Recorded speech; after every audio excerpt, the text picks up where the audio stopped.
Hi friends, आज का video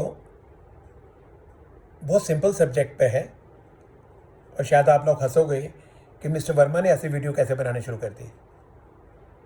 the video is on registration. आप लोगों ने बड़े रजिस्ट्रेशन कराए हैं, मैंने तो कभी कराया नहीं, ना कभी सेल्स टैक्स में, ना कभी सर्विस टैक्स में, ना एक्साइज में, ना जीएसटी में। मेरे को कराने ही नहीं आता। मैंने फॉर्म भी नहीं देखा, आज पहली बार ही देखा क्योंकि वीडियो बनाना था। The topic we are discussing is registration.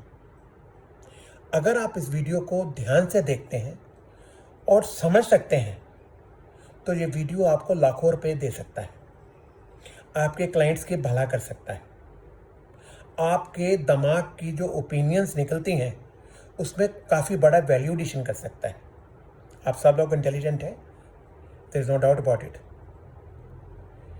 The question we raise is कि in the repealed enactments that was subsumed in GST, वहाँ नंबर लेना ज़रूरी था। हर स्टेट में नंबर लेना ज़रूरी था। हमने शुरू में जीएसटी में भी हर जगह नंबर लिए। जहाँ जहाँ डीलर ने माल बेचा, जहाँ से बेचा, खरीदा, जो भी किया, लोगों ने सब फफड़ा दफड़ी में नंबर लिए। वो आप कैंसिल हो रहे हैं। Now do we require a GST registration in every state we do business? That is the question of this video. I am sure you are going to use your brains to understand it. English Hindi mix होगा, पूरा हिंदी में नहीं बोल सकता इसमें। The GST law levies a tax on supply, and supply includes supply of goods, services, or both. And supply also includes supply within India and supplies from outside India. Both exports or imports are taxable. Exports are zero rated, imports are reverse charged, or IGST is paid if it is not a service. Friends, supply is defined in section 7. जो चीज़ें section 7 में supply से बाहर रखी गई हैं, for example employer employ considerations, उसका section 22 जो रजिस्ट्रेशन डील करता है उससे कोई लेना देना नहीं। So if there is a supply predominantly for a consideration, then section 9 gets invoked, and section 9 deals with charging section. तो तब आपको जीएसटी टैक्स लगता है फॉरवर्ड चार्ज पर। फॉरवर्ड चार्ज लॉ में कहीं नहीं लिखा, क्योंकि रिवर्स चार्ज की ट्रांजैक्शन अलग से मेंशन्ड है, तो we all presume all other transactions are on forward charge.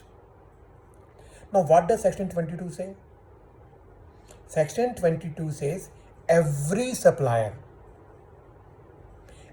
supplier who supplies goods or services or both shall be required to be registered in a state. State means like Delhi. Now the state word is followed by two more words, which in my view are extremely important. That is, from where. That is, from where he makes a taxable supply, he shall be required to be registered. The only function of section 22 is this. The only mandate is this. Every supplier shall be required to be registered in a state from where it makes a taxable supply of goods or services of both in excess of aggregate turnover of registration limits. I'm not getting into 40 lakh, 20 lakh business. Though I will say these are not exemption limits. Once you get registered, there is no exemption up to this amount. Now the key words are, you have to be a supplier. Who is a supplier is defined as a huge list. And you should be making a taxable supply. So, taxable supply is where the GST law levies a tax. Section 9 has two kinds of supplies where tax is not levied. They are non-taxable commodities, petroleum and alcohol, other than industrial alcohols. And you should be in a state. State includes UT. and you should be making supply of goods or services or both. Now this is the function of section 22. So if Mr. Sushil Verma has a place of business, is defined in Act place of business in Delhi, and applies for GST registration and get a GST in, then whatever supply of goods, services or both I make from Delhi will be subject to GST law. Lot of my friends, including some senior ones, sometimes ask questions, what is the function of place of supply? Is it not in contradiction to section 22? No, the answer is no. The place of supply under chapter 5 of IGST Act 11, 12, 13, they deal with the character of tax. You have four kinds of GSTs. You have CGST, SGST, UTGST and IGST. Cess is of course a separate package. The place of supply only decides who shall retain the tax in a federal system. Will the state or center? So if the place of supply is within Delhi, Sushil Verma will issue a bill with CGST, SGST or as C&S as my brother Rakesh Gar calls it. If I am making an interstate supply, that is there are two states involved, the recipient of supply is also outside Delhi, then the POS is interstate supply. That is the tax I will charge will be a total of CGST, SGST, and this tax will be going to the state where goods are moving. Normally we say GST is a destination based tax. Not always. For the purpose of registration only, this tax is origin based. Because if you do not originate taxable supplies from Delhi, the tax liability does not arise. So for the purpose of section 22, or for that matter 23, 24, the jurisdictional fact is a geographical area, that is Delhi. So if the taxable supplies originate from Delhi and go into the other states outside Delhi, then the chapter 5 IGST comes into play. That will decide whether Mr. Verma made a local supply charging CGST, SGST, or he made an interstate supply charging IGST. So this is the interplay or understanding of IGST chapter 5 and chapter 5 of CGST Act. So why the hell are we making this video then? It's very clear. No. Now comes the cat out of the bag where you can make money. And lots of money if you really appreciate it. Supposing you have a big trading house in Okhla. They do trading all over the country. They import goods at various ports in the country. Let's say, soybean oil, for example, or palm oil. And they trade all over the country. They have wholesalers where they supply it. If we tell them to have a number in every state or every zonal, they have to do compliances, administrative cost, then the cross-charge issues, the input tax credit issues, then the pilferage, the theft, insurances, losses. Lots of things happen if you have multiple registrations. But supposing I tell you, you need not have multiple registrations. You can do the entire business sitting in Delhi. Won't you be happy? I'm sure you shall be very happy. This is provided if we understand the meaning of intrastate and interstate supplies given in section 8 of IGST Act. Section 8 is subject to section 10. We start with subject to section 10. In section 10, the particular provision which we wish to discuss is 10(1)(b), B for Bombay. 10(1)(b) is akin to section 3B read with 6(2) of Central Sales Tax Act. You know, section 3 had two kinds of interstate sales. 3B said a transaction shall be deemed to be in the course of interstate trade and commerce if it is effected by transfer of documents when goods are moving from one state to another. Same thing is 10(1)(b). 10(1)(b) has two main features. First, it's the only section where a constructive delivery of goods is anticipated, is invoked, and is a part of section 16. That is, notwithstanding the person did not receive physical delivery of goods or services or both, he can be deemed to have received those and entitled to input tax credit. Friends, section 10(1)(b) deals only with goods, nothing else. No services, not both. So whenever we read a GST provision, we need to be extremely careful that whether the section is invoked only for goods or for services. So section 10(1)(b) only for goods, not for anything else. It says, in nutshell, I'm not reading a section, I'm just saying what I understand out of it. If on the direction of a third person, the supplier has supplied the goods to any other person or his agent, whether during the movement of goods or otherwise, then this person who gives direction shall be deemed to have received the goods, and the place of supply shall be the principal place of business of this third person who has given directions to supply the goods. Now, this is without intra or inter. It is simply a law. Now let's understand this. Sushil Verma is in Delhi and he is an oil importer and trader.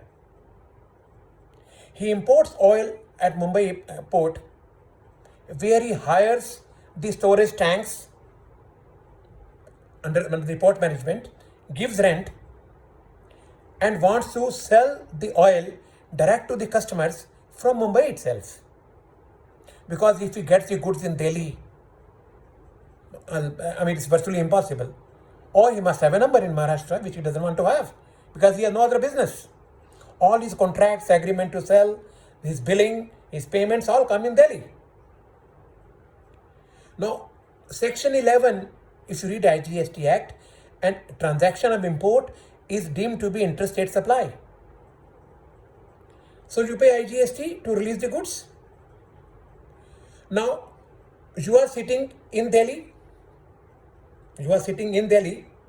So that is, you were required to be registered in Delhi because from here you wish to make taxable supplies and you do not have any other fixed place of business in Mumbai at all.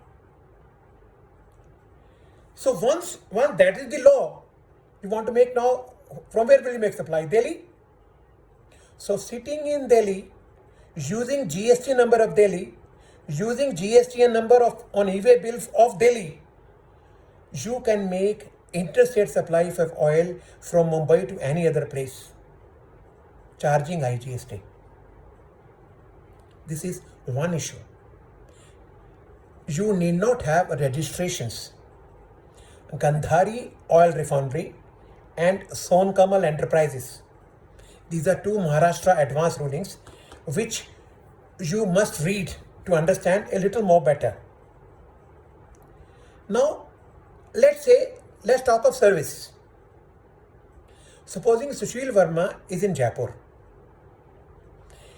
He has contract from the car manufacturers, say Ford or Hyundai or a Mercedes. Okay, whatever cars we give, you shall take to various cities, supply them and give us the proof. Now, all this is done in Jaipur. All contracts are in Jaipur. All dealings are Jaipur. All transactions happen in Jaipur. Now, to effect those deliveries, the cars have to be kept at parking spaces before they deliver to the recipients. So Sushil Verma hires those parking spaces in various cities, pays rent there, and then have those big trawlers, the car movers, puts the car and dispatches them. The question is, what is this service? Is this interstate service or intrastate service? This was a question before a Rajasthan Advanced Ruling Authority in KM Transport Logistics Limited. They came out with a beautiful ruling.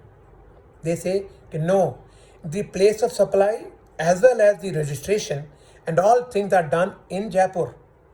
Therefore, notwithstanding that goods are moving from Rajasthan to other cities in the country, it shall remain a local supply. CGST, SGST will be charged. And I tell you, though it's an advanced ruling, I don't relish advanced rulings, but yes, this is a correct ruling. This is regarding service. Let's complicate it a little further. And this is on the advice of Rakesh Garg. Rakesh Garg says that we should devote more time on infrastructure where there are more complications. Manmohan Khemka, the CAVM president, he has raised this question to me in virtually all the webinars, more than 15-20 I have addressed for him. I have always answered this. Our own bar president Ashok Sharma had raised this issue. Let me make an attempt to answer this. So, works contract as defined in section 2 within bracket 119 is a declared composite service. So there is nothing to bother about whether what is the service. It's a service. Now supposing Sushil Verma has a contract. Sushil Verma is registered in Rajasthan, gets a contract from Shri Cement in Karnataka to do a works contract service. Let's not get into details of the contract. Now obviously, Sushil Verma doesn't want to get a number in Karnataka. It's a long project, it will get into hassles. So he goes to Karnataka and files an advance ruling with 4 questions. Am I liable to be registered in Karnataka? How do my transactions happen between dealers of Rajasthan and Karnataka? And what about my e-way bill number and e-way bill utilization? The Karnataka authority had detailed examination of section 22 and its interplay with 10(1)(b). And they said, since you were registered are in Jaipur, your contracts happened in Jaipur, your billing will happen from Jaipur, you will make taxable supply from Jaipur, therefore you need not have registration in Karnataka. The next question comes, what happened to my input tax credits? So there is question, discussion took place. In nutshell, what happened? They invoked 10(1)(b). That is, if you say, if you are sitting in Jaipur and you tell a Jaipur dealer to dispatch goods, only goods, 10(1)(b) deals only with goods. You dispatch goods to Karnataka, so what happens? Since your principal place of business is in Rajasthan, you are registered in Rajasthan, you are making taxable supplies from Rajasthan, the Jaipur supplier is supplying goods to Karnataka on your instructions, the POS shall be Jaipur. That is, he will raise a local bill. Now you reverse it. Supposing for the same contract of Shri Cement in Karnataka, you tell a Karnataka dealer to supply goods in Karnataka. Again, 10(1)(b) will come into play. 10(1)(b) will say, what is the POS in 10(1)(b)? The POS is where the principle of business of the person who gives instructions is. That is, Sushil Verma is registered in Rajasthan, who is instructing a Karnataka dealer to supply goods to Karnataka site of Shri Cement. So Karnataka dealer, even though he is supplying local, will raise interstate supply bill, charge IGST. So in both supplies, I have control on input tax credit in Rajasthan. Now when I raise a bill on Karnataka authority, Shri Cement, I may also raise IGST bill. So subject to the utilization under section 49A, I can utilize my ITC. But what do I lose? If I procure any goods or services or both within Karnataka, the ITC is lost. Because ITC can be had only by registered taxpayer. it is non-transferable from one state to another. Why? Because each branch is a distinct person in explanation 1 to section 25. So the ITC is lost. So this is regarding infra sector. It's a very good ruling and it's beautifully written. So what happens? So whether you are trading or you are providing a service like car rentals or you are doing an infrastructure service, in all, if you as a professional can sit down with your client, do a SWOT analysis, strength, weakness, opportunity, and threats analysis, or in layman's language, cost benefit analysis of each scenario. If you have numbers, what happens? If you don't have number, start from Jaipur only, what happens? And compute the cost in numbers. If you conclude, you don't lose much, you lose only a minuscule percentage of the total contract, I would suggest do not go for multiple registrations. Assessments, returns, raids, audits, all kind of hassles will come. Cross charge, उसका salary का debit करो, ये करो, वो करो, दुनिया भर की मुसीबतें हैं. But if you are dealing with a long-term project and you have a fixed establishment there or a place to store goods there, you will have to apply your mind. Supposing, again example by my friend Rakesh Garg, supposing you are making a commercial complex in Delhi and you are registered in Jaipur. Now what happens? You buy goods, carry goods and store the goods in Rajasthan. You do everything here. Then can you still say that you will be raising taxable supply from Jaipur? Well, you can say, there is no bar. Because in Gandhari oil they said, notwithstanding what stores he has, he is making taxable supplies from Mumbai. You can have so. But when you read the definition of section 22(1) into State Act, they are using the word in the state. There can be an interpretation. Like UP and Maharashtra have given notices to various people. Okay, you do bloody everything here. Why do you supply from Delhi or Jaipur or wherever? Therefore, this is a call you have to take. So if you have a permanent fixed establishment at a site owned by you or given to you by the contractee, or you have a permanent space of your own to store goods, again given by contractee of your own, then you have to take a call. In that case, I would suggest you should take a number in the state in which you execute the project. Because getting into litigation can be a very difficult process. Supposing they say that you shall be required to take number, because IGST deals with the fixed establishment, including place of business, including stores. Section 2, within bracket 71, I think. You can see it in section 2 in IGST Act. So those also have to be understood and read with section 22. There can be some issues. But notwithstanding this particular interpretation which we are trying to play very safe, I would still go for single registration for trading, for service and for infra services. For the simple reason, if my facts I can manage, if I have the technology, I may have the professionals to manage it, then nobody stops me. Section 22 does not cost any obligation upon me to take a registration from any other place except from where I make taxable supplies of goods or services both. So what is the meaning of section 22? Every supplier shall be required to take registration in a state from where he makes taxable supply.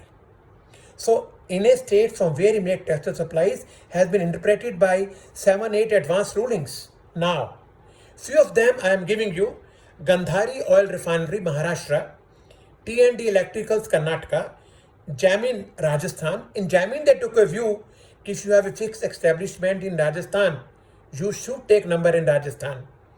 Then Aral Import Export, Maharashtra, dealing with oils and non-cooking coal. KM Transport Logistics Limited, Rajasthan. Sonkamal Enterprises. These 6 advanced rulings, and my video was based on discussion in these advanced rulings. Well, friends, I'm not charging you any fees for this. Joking. But you apply this video, understand it, and do debate. Don't hesitate to put on my email whatever questions you have. Most of us feel shy to ask questions. But let me tell you, I ask the most stupid questions to my friends. And sometimes they feel appalled. Is question coming from you? Because I'm not clear. I want clarity. So therefore, raise questions in your circle, discuss this video among all of you, and see whether your clients who have multiple registrations, can they be brought under one umbrella under you? If yes, go ahead, make money. Thank you very much. May God bless. Thank you so much.